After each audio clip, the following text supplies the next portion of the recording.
Mesdames et messieurs, bonjour. Heureux de vous retrouver au studio de la 5e édition du Forum économique FES-MCNES.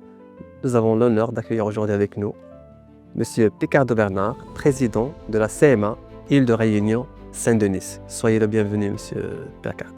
Merci. Donc tout d'abord, pouvez-vous partager avec nous votre première impression sur cette édition du Forum économique FES-MCNES? Écoutez, tout d'abord, juste dire qu'on vient de très loin, puisque nous sommes sur beaucoup des pays d'Afrique, sur le continent africain. Nous sommes situés dans l'océan Indien, donc à côté de Madagascar, donc on vient un peu plus de loin.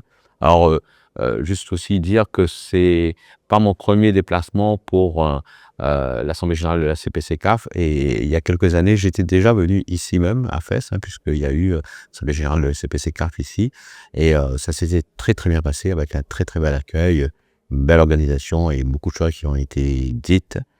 Et aujourd'hui, effectivement, de la même manière, je trouve qu'on a une très belle organisation, en plus en plein forum, donc ce qui met encore plus d'éléments dans ces rencontres où on voit beaucoup plus de monde.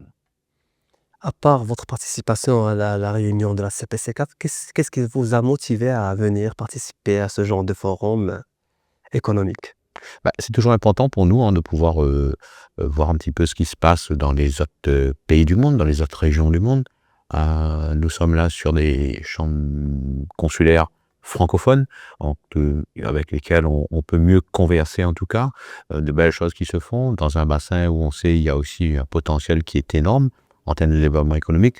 Donc nous souhaitons, nous en tout cas, venir apporter des choses, mais aussi venir prendre des choses, dans le sens où partage de ces connaissances, à mon sens, reste essentiel aujourd'hui pour qu'on puisse développer nos différentes économies sur nos territoires. Et comment évaluer le tissu économique des entreprises des régions et des pays francophones africains, européens? Alors aujourd'hui, nous avons des entreprises qui sont toutes liées par la mondialisation, donc on sait qu'il y a un vrai sujet autour de ça aujourd'hui, avec une situation mondiale qui reste quand même assez compliquée. On sort d'une crise sanitaire qui a beaucoup affaibli nos entreprises, La crise sanitaire a fait fermer beaucoup d'entreprises et beaucoup affaibli d'autres. Donc les activités économiques reprennent, mais on a aussi d'autres sujets qui sont arrivés au fil des mois, au fil des années, qui font que la situation économique, on va dire, en tout cas chez nous, elle est un peu compliquée.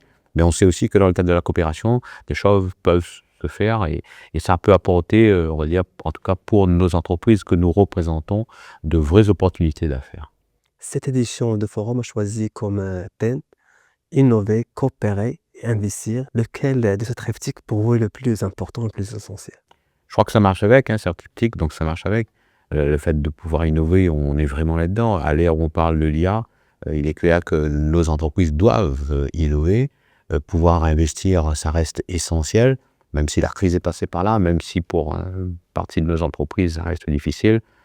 Et la coopération reste essentielle par rapport aux besoins des pays, particulièrement des pays de l'Afrique.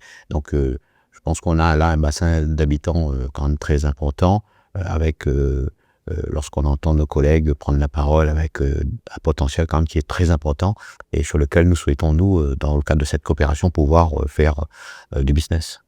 Si vous avez qu'un seul message à transmettre aux entrepreneurs de la région francophone africaine, lequel serait-il? Toujours y croire, toujours se battre pour développer nos activités, pour faire du business, et tout ça apporte bien entendu de pouvoir se rencontrer et de faire de belles choses pour nos territoires. Monsieur Picardo, merci d'avoir accepté notre invitation. On vous remercie chaleureusement. Merci.